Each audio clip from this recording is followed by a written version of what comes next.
ओहो हेलो जनस्था ओहो यो मकै पड्किनै छ मकै पड्क्यो भने पोल्ला भने डरै जनस्था लाम्नु परेको थियो यता मकै पटक पटक गरेर चलु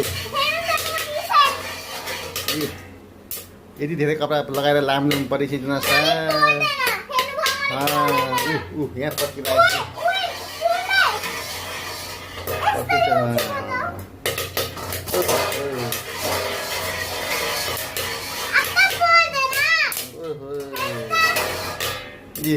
डरले मुखमा लाग्छ भने डरले यस्तरी जनासा कति चलाक छिन् होइन जनासा गर्मी छ गर्मी छ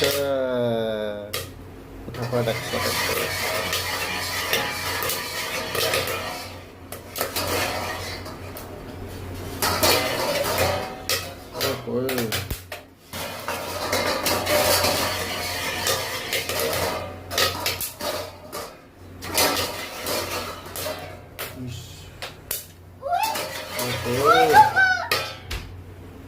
मकै यसरी पट्किरहेको मकै माछा डरले यहाँ लाम्नु परेछ हेर खुट्टामा लाग्छ मुखमा लाग्छ हातमा लाग्छ भनेर जनास्ता यसरी लाम्नु पर्छ नि गर्मी लागेको छैन यिनलाई मकै यहाँ बडाङ मात्र फुलै परेन यार है त्यतिकै यार टिप्री धेरै सिपालु भएपछि मकै त्यही हुन्छ नै त कति राम्रो फुला परेको देखिन्छ आफूले भुल्दा यस्तो छ।